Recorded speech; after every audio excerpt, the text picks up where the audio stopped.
కత్తిని పట్టాలన్న సిద్ధాంతాన్ని మార్చి బహుజన విప్లవీయుడు గోల్కొండ మహారాజ్ సర్దార్ సర్వాయి పాపన్న గౌడ్ యొక్క 376వ జయంతి కార్యక్రమానికి విచ్చేసిన బహుజన కుల బాంధవులకు, ప్రజాప్రతినిధులకు, ప్రజాప్రతినిధులకు, గౌడ కుల బాంధవులకు, యువకులకు పేరు పేరున ప్రత్యేక ధన్యవాదాలు తెలియజేస్తూ, సామాన్య నిరుపేద కుటుంబం మన గౌడ కుటుంబంలో పుట్టిన సర్దార్ సర్వాయి పాపన్న 1650వ సంవత్సరంలో ఒకప్పటి వరంగల్ జిల్లా, ఇప్పుడు జనగామ జిల్లాకు పిలువబడుతున్న జిల్లాలోని కిలాసపూర్ గ్రామంలో 1650 ఆగస్టు 18వ తేదీ నాడు ధర్మన్న గౌడ్ సర్వమల్ల గారులకు జన్మించడం జరిగింది.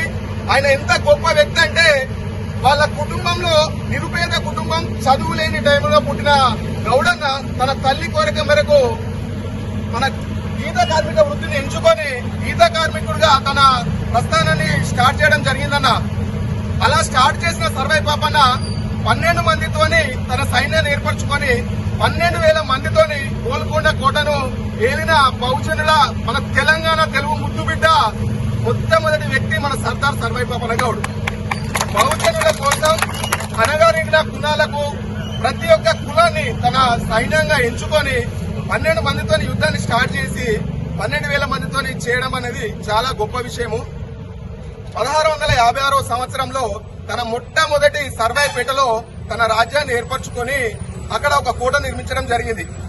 ఆయన 1708వ సంవత్సరంలో వరంగల్ కోటను జయించే సమయానికి 3,000 మందితోని తన సైనిక దళం ఉన్నది, 500 మంది హస్తదళంతో మన వరంగల్ కోటను జయించి మన మహారాజుగా నిలవడం జరిగింది. తక్కువ కాలం 1709వ సంవత్సరంలో వరంగల్ మన గోల్కొండ కోటకు వెళ్లడం జరిగింది. 12,000 మంది యుద్ధంతో మొగులను ఎదిరించి గోల్కొండ కోట మీద జెండాను ఎగిరేసిన మొట్టమొదటి మొగోడు బహుజన చక్రవర్తి మన సర్దార్ సర్వాయి పాపన్న గౌడ్.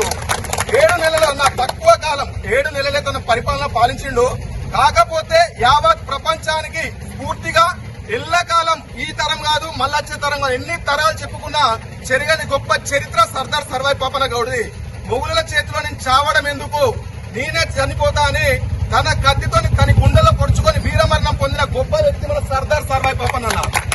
అలాంటి వ్యక్తిని ఈ రోజు మన తెలంగాణ రాష్ట్ర ప్రభుత్వం గుర్తించి ట్యాంక్ బండ్ మీద ఇలా మంచి విగ్రహాన్ని ఏర్పాటు చేస్తున్నా తెలంగాణ రాష్ట్ర ప్రభుత్వానికి మా గౌడన్న తరఫున ప్రత్యేక ధన్యవాదాలు సభముఖంగా తెలియజేస్తూ, రానున్న రోజులలో సర్వాయి పాపన్న ఆశయాలు స్ఫూర్తి అదే విధంగా నింపాలనే ఉద్దేశంతో ఈ రోజు ఒక చిన్న పిలుపు మేరకు ఇంత మంది వచ్చిరన్న.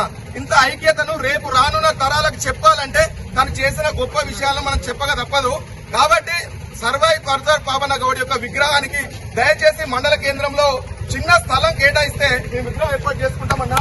మీరు అధికారులకు కానీ గ్రామ సర్పంచ్ కానీ ఇప్పుడు ఉన్న మంత్రి గారు లక్ష్మణ్ కుమార్ గాని మీరు చెప్పవలసిన మా విజ్ఞప్తి, గత సంవత్సరంలోనే తిరుపతన్న చెప్పిండు, ఇప్పుడు ప్రజెంట్ మండల ప్రెసిడెంట్ ఉన్న తిరుపతన్న నేను విగ్రహాన్ని కొనిస్తా అని చెప్పిండు. తన మాట మీద కట్టుబడి ఉన్నాడు. దయచేసి మన గౌడ కులస్తులం కేవలం స్థలం చూపించుకొని మనం ఒక ముందడు వేస్తే మనకి ఇంత మంది ఉన్నారన్న. ఈసారి మాత్రం ఎట్టి పరిస్థితుల్లో దాన్ని చేసి తీరాలని ఈ సభాముఖంగా తెలియజేస్తూ, నాకు ఈ అవకాశం ఇచ్చిన పెద్దలందరికీ పేరు పేరున ధన్యవాదాలు తెలియజేస్తూ, జై గౌడన్న.